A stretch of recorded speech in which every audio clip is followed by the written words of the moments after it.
How's it going, everyone? This is Ryan Muska from the Giordano team at Garden State Mortgage. For today's guest, I have Antonio Greco from Keller Williams Valley Realty. Antonio and I have been working together for a while, and we're going to be talking about a plethora of topics today. But before we do that, Antonio, why don't you just tell us a little bit about yourself and how you got into the industry? Yeah, so it's kind of a funny story. I went to college, never really wanted to go, kind of got pushed into it.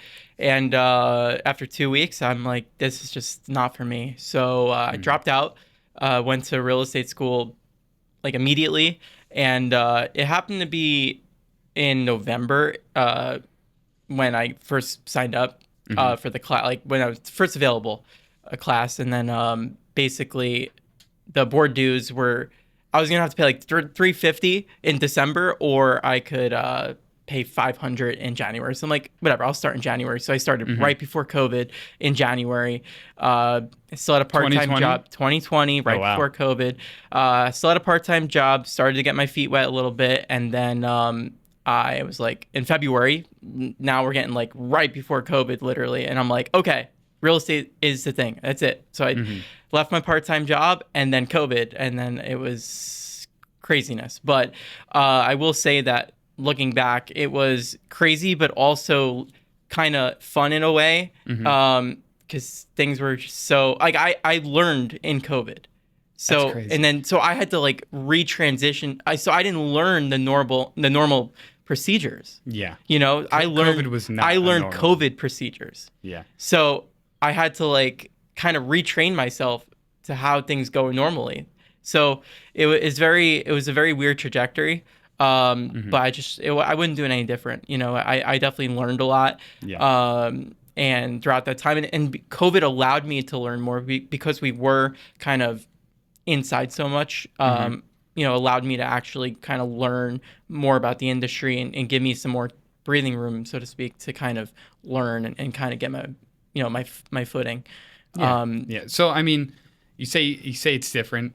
I did not start pre-COVID. I started in 2023 during that awful housing year. You know, the rates skyrocketing during that year, or end of 2022 into 2023. So my experience was very different. But explain to us how COVID, like in the past 6 years, how COVID compared to now was different on the real estate side of things. Yeah, so during COVID, we had something called a COVID waiver that we had to sign in order to even go into a property, basically waiving, you know, if you got COVID from, you know, going into a house, basically waiving that. Like waiving the liability? Yeah. Oh, my gosh. Yeah, so, and we had to get for, like, basically every house. It was wild. And I believe on, like, our showing app, it even said, like, oh, did you get it signed? But yeah, it's pretty wild. And I would say that, and then wearing masks and showings and stuff. Open houses were still like everyone had gloves and like hand sanitizer, and were there lines like the line the lines out the door sort of thing at every property? It was initially, I think like things really shut down for like 2 weeks. I mean, I think that was across the board, but and then it kind of opened up a little bit, and it was probably one of I would say the least affected, in a way, industry as far as normal procedure. I mean, outside of like the waivers and the masks. I mean, everyone was wearing masks anyways. So it was just really the COVID waiver and like the extra precautions during like an open house and stuff. And I think what's interesting too is I think a lot of that, like the food getting handed out at open houses and like drinks and stuff, that kind of took a pause for a while, I feel like, because a lot of my coworkers were telling me that, you know, you can get like little treats for people and stuff like that, but like during COVID, people stopped doing that. And I feel like that kind of lingered. And even broker opens as well. I feel like they're starting to come back now. Yeah. But I feel like for a while, they really went away. Yeah. So... definitely hearing about a little bit more broker opens. Yeah. I mean, at the open houses, you are starting to see a little bit more, you know, water or treats being handed out. That's my favorite thing. But yeah, I love giving out treats. Yeah. I'll go to a nice bakery, get a little platter. You know, you gotta make people. It adds to the experience. You know. And there's nothing better than walking around a house eating like a nice pastry. Yeah. I try to bake cookies when I'm asked, and I like baking a little bit. So I try to bring those. Now. Yeah, you'll have to ask me next time. I'll bring them. But you know, now we're in spring of 2026, 6 years after the beginning of COVID. A lot has changed, but what are we sort of, what are you seeing on the real estate side of things for the spring market? Are you seeing, inventory increase, buyers increase? What are you seeing? So prices have continually going up, right? So Yeah. they haven't stopped. I mean, they've kind of slowed down, but I don't think, year over year, they're still going up. So what I'm noticing right now is that the average buyers are pretty much under a million. I would say most of your buyers are And under a this is million. northern New Jersey. Yeah, Bergen County, especially northern Bergen County. Okay. They're just under a million. They're probably, in that range. So you have a lot of different buyer pools too. So right, so you have contractors, investors, builders who are buying up those cheaper homes to then turn into $1.5 million homes, and then you also have first-time home buyers competing for those homes as well. And even homes, and because the inventory is so low, even homes that are not in major disrepair, like let's say it's in a hot town, like maybe like a Tenafly or even Ridgewood, builders are buying them and putting up new constructions because they're going to make the most margins that way. So what's happening is your first time home buyer is kind of getting shut out, so to speak. I mean, you really have to, I feel like in order to not compete with a builder, you got to be in that like higher, like 7 to 900,000. But even then in certain towns, they're still like Upper Saddle River. A knockdown is going for $1.1 million. I mean, yeah, some towns. So it's just, you know what? Like, it's kind of, there's no one size fit. What I've noticed lately is like, there's no one size fits all. I think there's a lot of pivoting, a lot of trying different options, looking into townhomes, maybe looking into condos, even just pushing out to different towns with buyers specifically. That's kind of the way that we've been bridging the gap a little bit.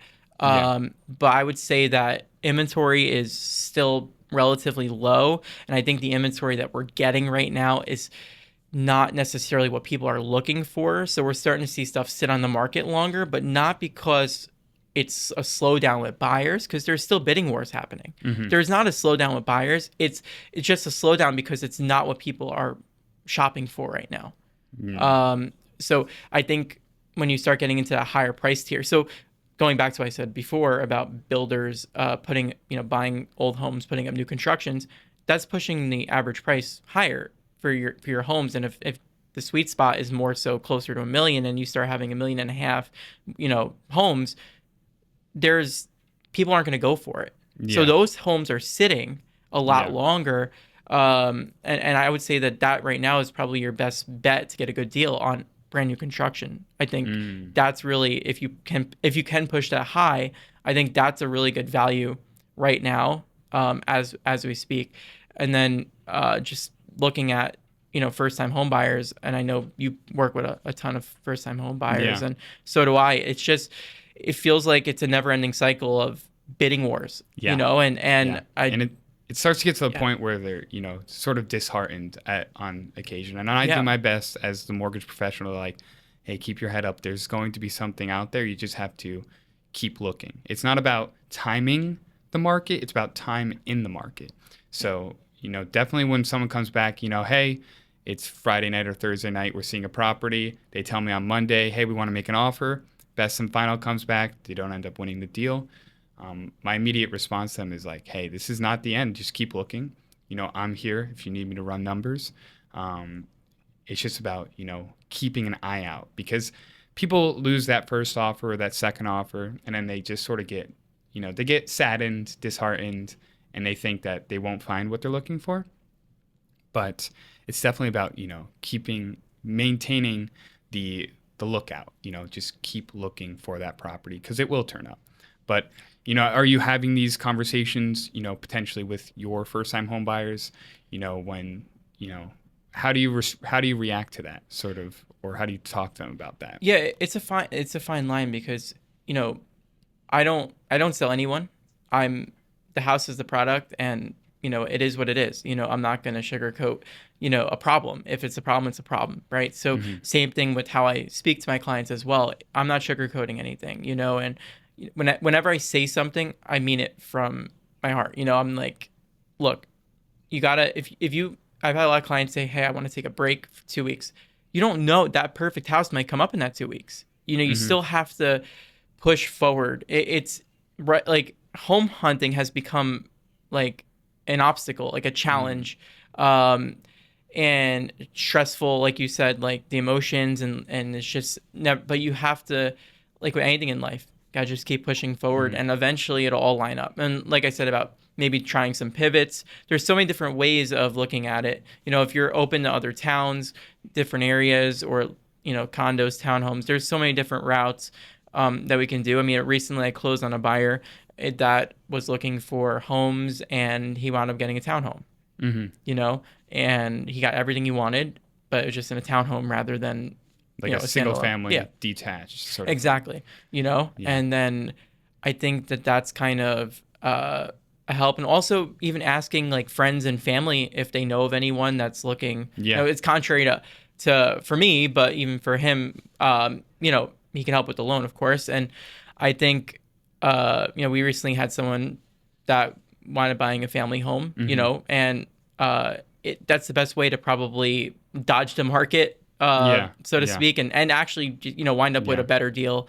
And just because, like, even if you're paying what the house is worth, you don't have to bid against anyone else. So you're Mm-hmm. already winning right there. You don't Yeah. have to worry about, like, bidding wars, waving this, Mm-hmm. waving that. Like, you're in such a better shape. So I think that's probably the best angle right now if you're a Mm-hmm. home buyer. But if you're a seller, right, you're going to want to put the home on the market to get the best value, to Yeah. get best Yeah. return so that's why it's like emphasis on the friends and family, because they're probably more willing to help you out. But I Yeah. think there's so many different routes you can go right now as a buyer. But as And as a seller, you're in great shape. yeah, I mean, piggybacking off of that, it's something that we learn in this industry is to use and utilize your connections. Yeah. So like we have a built-in connection that's family, friends, etc. But then we make connections in the industry. Inspectors, insurance agents, all of the above.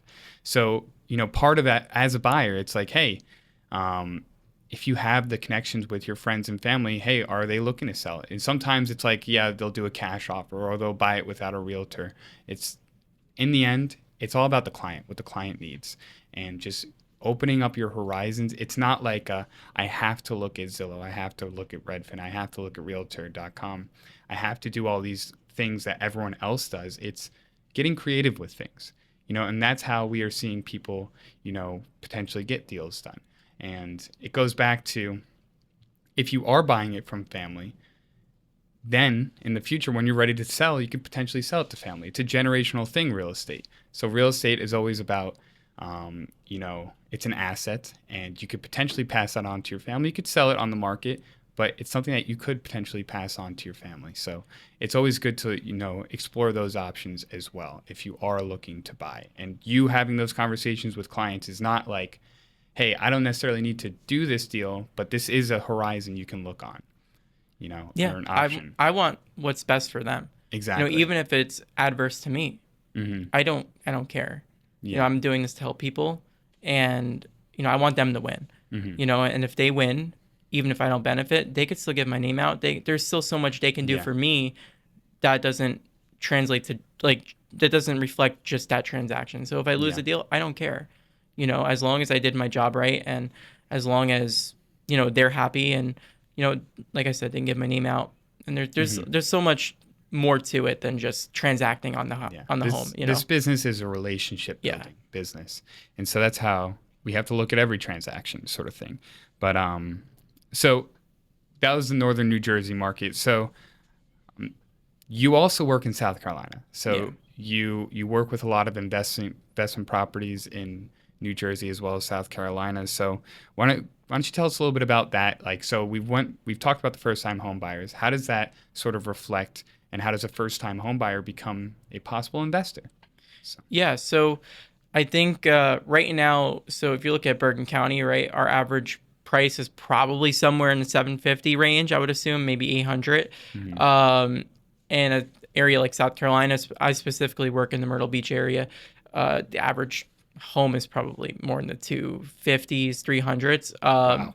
Now, depending on what you're getting, so If you want to be right on the beach, you could be in the $300,000 range, but then you have $1,000 a month HOA fee. So there's other costs to factor in as well. Even though the price is cheaper, the actual cost to maintain and own it might be just as high, depending on the situation. Now, I think the most underutilized tool, or I guess route right now that I'm seeing is the DSCR loan, and how owners could essentially plan their retirement 10, 15 years ahead of time, and just get, let's say you go on vacation in Myrtle Beach a lot, and first of all, if you go on vacation there, you're spending money on lodging, maybe renting a car or whatever, all that stuff, right? So all it adds up, that could be going towards a property, that you eventually can move into. So now the beauty with the DSCR loan is that, to get approved, you pretty much need a 1-to-1 ratio. So it'll be paying for itself. And while you're not there, it'll be rented out. And essentially, you're getting a free vacation home eventually. And I think that's kind of a really good route. So if you're looking to retire, and you love going to Myrtle Beach, and hey, why not go buy a condo on the beach? I mean, there's some going right now for $250.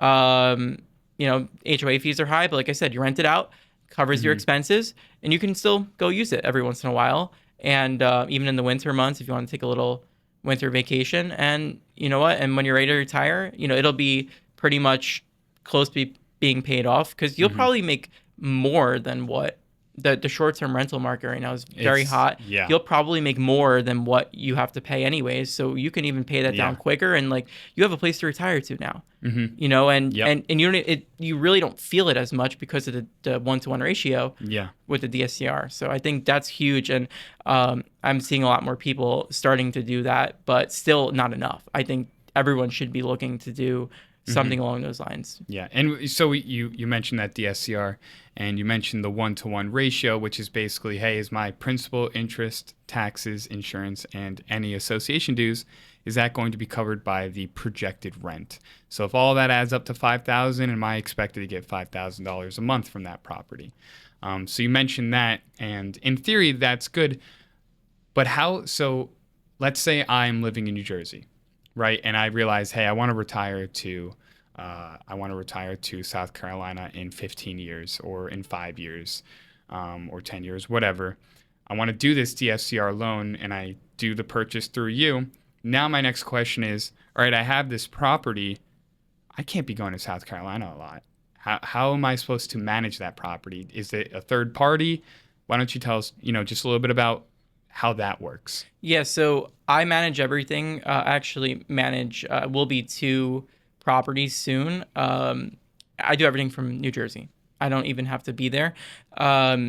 You line up a cleaning person. You could either ask around. There's websites that have cleaning people. There's so many resources right now. All I did was watch a 20-minute YouTube video.